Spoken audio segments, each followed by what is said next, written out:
صحیح مسلم کے اندر یہ حدیث موجود ہے، جامع ترمذی میں بھی، سنن ابی داؤد میں بھی، سنن نسائی میں بھی، سنن ابن ماجہ میں بھی، اور کئی احادیث کی کتابوں میں یہ روایت موجود ہے کہ اللہ کے محبوب امام کائنات سید الاولین والآخرین شفیع المذنبین رحمت للعالمین سیدنا و مولانا امام اعظم محمد رسول اللہ صلی اللہ علیہ وآلہ وسلم نے ارشاد فرمایا،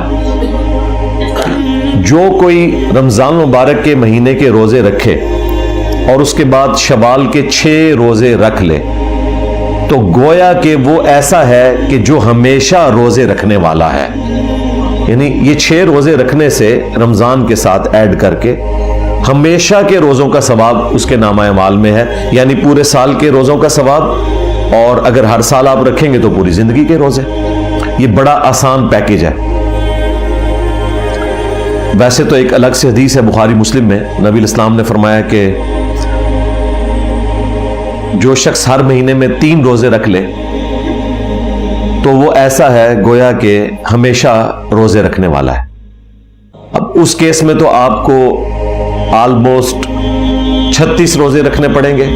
چلے رمضان کا ایک مہینہ نکال دیں، 33 روزے رکھنے پڑیں گے تو آپ اس فضیلت کو پہنچیں گے. اور یہاں پر صرف 6 روزے رکھ کے آپ سیم وہی فضیلت حاصل کر لیں گے. تو یہ آسان ہے. اور بیسیکلی یہ آسانیاں اس لیے ہوتی ہیں کہ جو لوگ ٹائم کو مینیج نہیں کر سکتے ان کے لیے بھی اللہ تعالیٰ کی طرف سے ایک پیکیج ہو.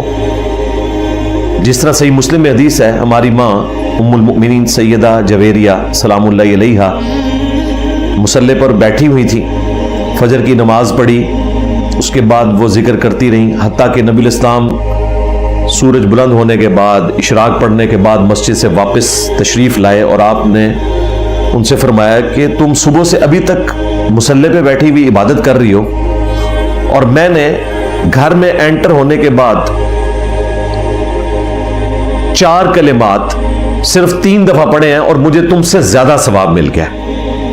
وہ 4 کلمات کون سے ہیں؟ سبحان اللہ و بحمدہ، اس کے ساتھ عدد خلقہ و رضا نفسہ و زنۃ عرشہ و مداد کلماتہ. یہ 4 کلمات سبحان اللہ و بحمدہ کے ساتھ ان کو 3 دفعہ پڑھا.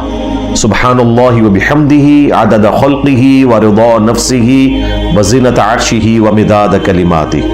بیچ میں وقف کریں گے تو سبحان اللہ و بحمدہ عدد خلقہ و رضا نفسہ و زنۃ عرشہ و مداد کلماتہ.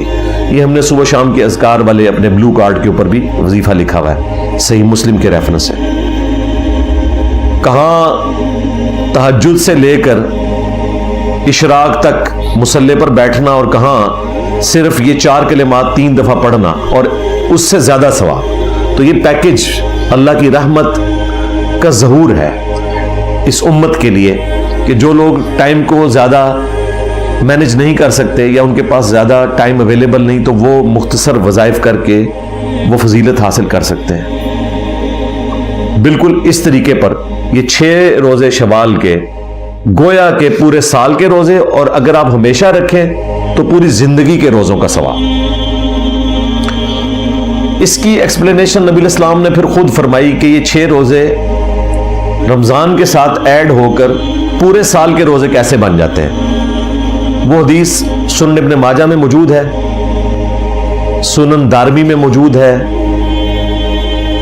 مسند احمد میں موجود ہے، اور کئی ایک کتابوں میں یہ حدیث موجود ہے.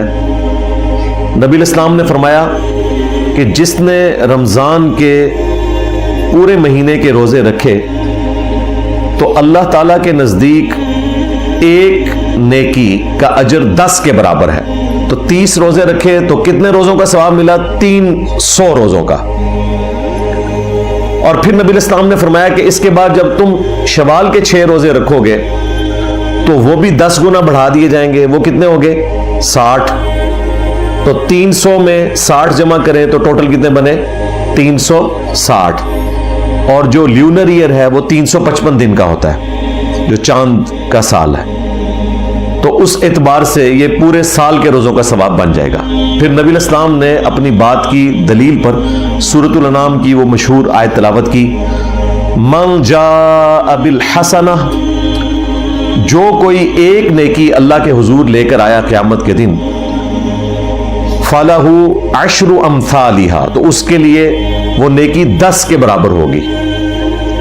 اور پھر اللہ تعالیٰ نے فرمایا کہ جو ایک گناہ لے کر آیا تو اس کے بدلے ایک ہی گناہ کا وبال اس پر ہوگا، لیکن یہ اللہ کی رحمت کا تقاضا ہے کہ نیکیاں 10 گنا بڑھا دی جاتی ہیں۔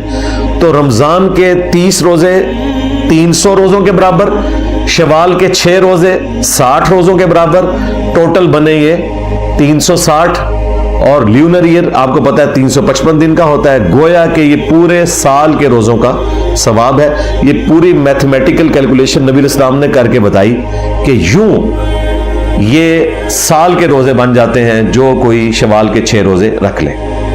اب یہ جو شوال کے 6 روزے ہیں، اس کے بارے میں پبلک میں اتنی متس مشہور ہیں، خود سے بنا بنا کے کسی صوفی نے اپنا لچ فرائی کیا، اس کے ماننے والوں نے 2 لچ اور فرائی کر لیے، آنے والوں نے 3 اور ایڈ کر دیے، اور پتہ نہیں کیا کچھ بنا دیا۔ کسی نے مشہور کیا کہ جی وہ ایک روزہ جو ہے نا وہ آپ نے فوراً بعد رکھ لینا ہے، باقی آپ بے شک پورے مہینے میں رکھ لیں۔ گولو ہی گال بنا چڑی، کہیں نہیں لکھی ہوئی۔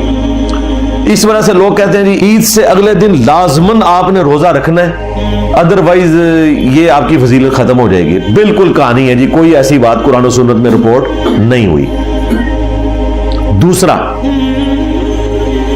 بعض زیادہ غلو کرنے والے کہتے ہیں کہ جی آپ نے بس عید کا دن چھوڑنا ہے اور ساتھ ہی یہ 6 روزے رکھ لینے ہیں، بعد میں کریں گے تو اس کے ثواب میں کمی آ جائے گی۔ بالکل نان سینس بات، کوئی ایسی بات نہیں ہے۔ شوال کے پورے ایک مہینے میں آپ نے 6 روزے پورے کرنے ہیں، کوئی ایسی بات رپورٹ نہیں ہوئی کہ آپ نے اس کو مسلسل رکھنا ہے۔ آپ چاہے آخری 6 دن رکھ لیں، چاہے ہر ہفتے پیر اور جمعرات کا روزہ رکھ لیں، چاہے آپ بیچ میں کسی دن کا روزہ رکھیں، ایک رکھیں 3 چھوڑیں پھر ایک رکھ لیں، 4 چھوڑیں ایک رکھ لیں، کٹھے 2 رکھ لیں، کٹھے 3 رکھ لیں، پھر اکٹھے 3 رکھ لیں، جس طریقے سے مرضی کریں۔ تو 6 کی گنتی جب پوری ہو گئی آپ وہ فضیلت پا لیں گے۔ اچھا، بعض لوگ یہ بھی کہتے ہیں کہ جی ہمارا کوئی روزہ چھوٹ گیا تھا رمضان کا تو ہم شوال کے روزوں میں ساتھ ہی نیت کر لیں اس کی۔ اور بھائی اس طرح ہوتا ہے اللہ کے بندو، جو فرض روزہ چھوٹا ہے وہ الگ سے آپ نے رکھنا ہے، یہ 6 روزے آپ نے الگ سے رکھنے ہیں۔ میں نے پوری کیلکولیشن آپ کو بتائی ہے، اگر آپ اس کیلکولیشن کو فالو ہی نہیں کریں گے تو آپ کو کیسے ثواب ملے گا؟ اسی طریقے سے بعض اوقات عورتوں کے مخصوص ایام کے روزے چھوٹ جاتے ہیں تو وہ 6 روزوں میں ان فرض روزوں کی نیت کرتی ہیں اور کہتی ہیں ہمارے دونوں ادا ہو گئے۔ اس طریقے سے دونوں ادا ہوتے ہیں۔ اگر ادھار آپ سے کسی نے لیا ہو تو اس طریقے سے اتر جاتے ہیں، مجھے بتائیں۔ اگر کسی نے آپ سے لاکھ روپے لیا ہوا ہے اور وہ 50,000 روپے آپ کو دے اور کہ میں نے اس پہ 2 دفعہ نیت کی ہے تو آپ کا لاکھ پورا ہو گیا، اس طرح لاکھ پورا ہوتا ہے؟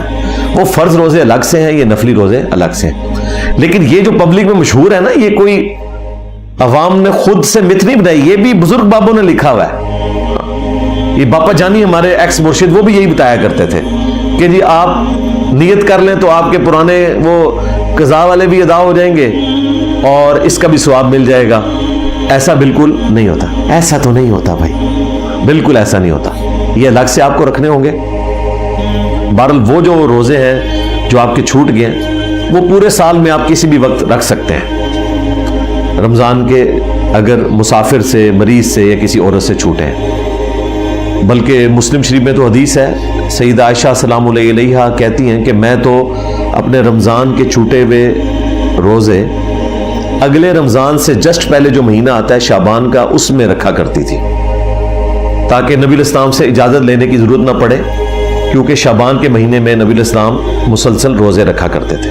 تو اس سے یہ بھی پتہ چلا کہ اگر کسی کا گرمیوں میں رمضان کا روزہ چھوٹ جائے تو وہ سردیوں میں اس کی قضا دے سکتا ہے، لیکن اتنی لیٹ نہیں کرے گا کہ پورا سال ہی گزر جائے۔ اگلے رمضان سے پہلے پہلے آپ نے اس کی قضا دینی ہے، اور اگر اگلا رمضان آ گیا اور آپ نے قضا نہیں دی اور اس سے اگلے سال جا کے دے رہے ہیں تو پھر سنن الکبری البیہقی میں سیدنا ابو ہریرہ کا قول موجود ہے کہ ایسا شخص پھر روزے کی قضا بھی دے گا اور ہر روزے کے بدلے ایک فدیہ بھی دے گا، یعنی مسکین کو ایک وقت کا کھانا کھلائے گا، جو قرآن میں رپورٹ ہوا کہ آپ نے روزہ چھوڑنے کے بدلے فدیہ دینا ہے مسکین کو، یہ ایکسٹرا وہ کام کرے گا۔ یہ حضرت ابو ہریرہ کا فتویٰ ہے۔ ظاہر ہے کہ جب مرفوع کوئی حدیث اویلیبل نہ ہو تو پھر صحابہ کرام کے اقوال سے ہی ہم مسائل کو اخذ کرتے ہیں۔ تو یہ میں نے شرعی مسئلہ آپ کو ساتھ بتا دیا۔